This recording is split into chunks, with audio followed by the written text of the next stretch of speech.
Hi, it's Linda Brennan from Eco Botanica, helping you to grow the best organic food you'll ever enjoy. And today, it's all about water chestnuts. If you love Asian food and those crisp little water chestnuts at the base of your stir fry, well, the ones you grow yourself, the fresh ones, are even better than the canned ones. And you can grow them even if you've got a balcony garden, and kids love growing them too. So let's go and find out how to do it. So growing water chestnuts is really easy. Even children can do it, and they love it. They love growing and eating their own water chestnuts. What we need is a tub, something like this, maybe even an old bath if you've just renovated the bathroom. Keep the plug though. So something which doesn't have a crack or a hole in the bottom, but you can see mine, I can't use inside anymore. It's got a bit of a crack in the top, but this is fine for it, and just big enough for a balcony. You need some good potting mix. And in this case, I've got an organic potting mix from Searles, and we'll pop that into the tub shortly. You need, of course, some water chestnuts, and we grew our own last year. And you can see once I left some of the good ones behind to grow for this year, I popped them in some little pots just to grow them up a bit. And you can see on this one, the little water chestnut is just developing on the root there. So these are going to really zoom away once we get them into the soil. And the third thing you need is a little bit of liquid feed for them, because you're going to feed them fortnightly, fish and kelp or backyard blooms. Now the first thing we want to do is fill up to about 10 or 20 centimetres in our container with that potting mix.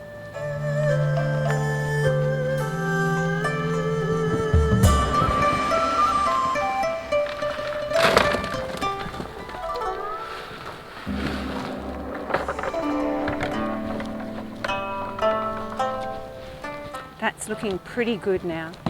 Now we're ready to plant into that.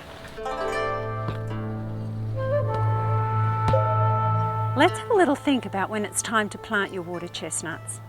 In the subtropics, you'll harvest your water chestnuts, this little black nut, in autumn time. And once you start seeing the little shoot starting to grow out of that black nut, then it's time to pop the best water chestnuts that you've kept aside into the soil. These ones, like I said earlier, I put into the pot ready to go in here until this one was ready.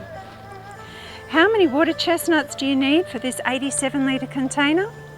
About 3 is all you need, because they will grow like fury and they'll completely take up the whole container. If you're planting out a bathtub, you'll only need about 6 water chestnuts, and then the rest, well, they'll just do their own thing and populate fabulously. So we're going to loosen the water chestnuts in the pot. And you can see here how the water chestnuts have already started multiplying in the root zone. Each of the roots sends out this little thin thing like this where the water chestnuts develop from.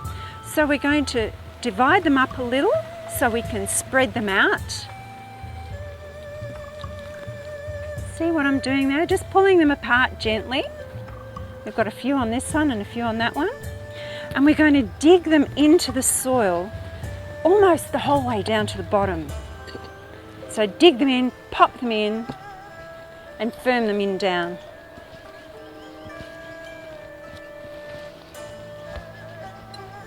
Now, all you need to do from now on is fill up your tub with water so that the water reaches about 10 centimetres over the top of those stems. Now, it's very important to keep your water chestnuts at least 10 centimetres underwater.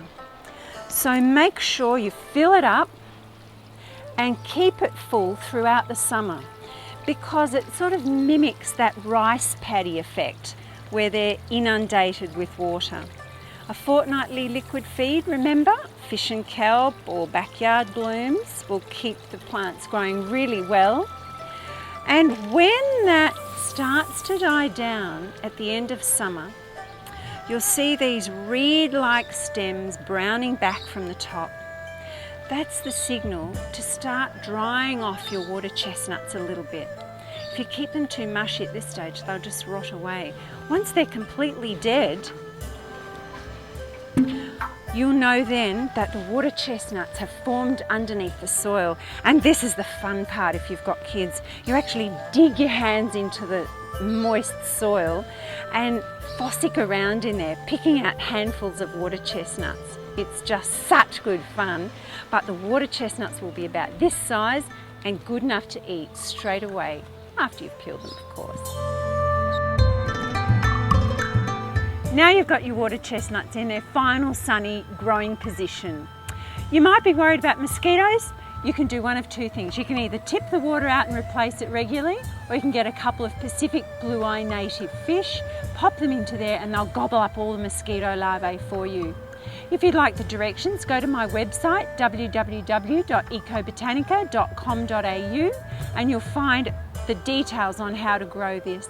Otherwise, enjoy your water chestnuts come autumn time. They'll be crisp and fabulous.